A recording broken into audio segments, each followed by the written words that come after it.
สบายดีลูกค้านี่มีสินค้ามาแนะนำเนาะเป็นรุ่น MC นะ MC นะมาพร้อมวาล์วปั๊มในนะกำลังประกอบให้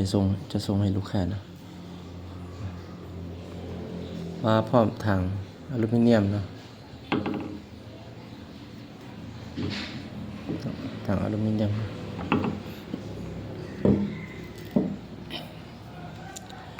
ตัวนี้เหล้าจะเป็นเหล้า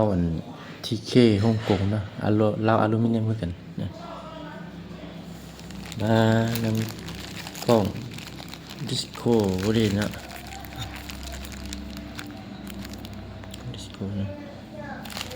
มันไหม้เลยนะเขาก็ประกอบแล้วนะสุดยิ่งเนี่ยเขาประกอบให้เลยนะสุดยิ่งตอนเอามาใหม่ๆเขาก็ประกอบแต่ละอย่างเข้ากันเนาะ ถ้าจะยัดคลิปประกอบตอนนั้นมันมาแล้วสิโดนนะใช้เวลาโดนนะก็เลยมาอัดคลิปตอนนี้เนาะเบิกน้ำกันเนาะไม่นะเป็นงานปี2025นะแต่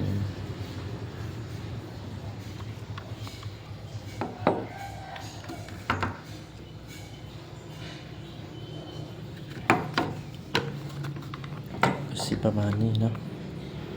ถ้าท่านใดสนใจอยากรู้ตัวใดเพิ่มเติมนะเขาจะสามารถไทยเป็นวิดีโอส่งให้เป็นการส่วนตัวอีกทีนึงนะ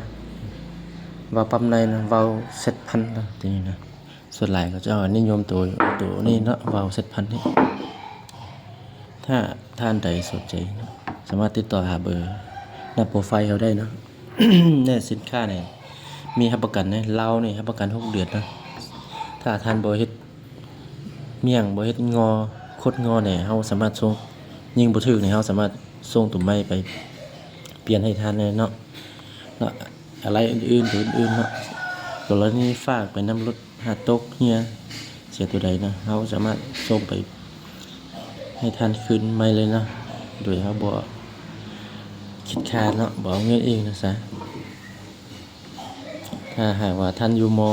เฮาจะไปแปลงให้ท่านเลยก็ได้พอดบอลเลยก็ได้นะกรณีอยู่ไกลเนาะเฮาจะส่งไปนะวิดีโอคอลไปบอกแต่ละอย่างว่าประกอบในใดเนาะ ส่วนเรื่องทางนี่เฮาเปลี่ยนตัวใดก็ได้นะถ้าท่านอยากได้ถังคาร์บอนแล้วก็เปลี่ยนเป็นถังคาร์บอนให้เนาะกล้องก็คือกันอยากได้กล้องตัวรุ่นท็อปอีกนึงซั่นซะแล้วก็เปลี่ยนเป็นกล้อง BSA ให้ได้ เพียงแต่ท่านนั้นเติมเงินเติมงบอีกนิดนึงเนาะบ่หลายดอกนะบ่หลายนะอย่างละเล็กๆน้อยๆนะก็ได้แล้วเนาะประมาณนี้นะงามหลายนะตัวค่ายนี่สามารถปรับเข้าออกได้เลยนะก็ปรับทำนี่ได้อีกทีนึงนะ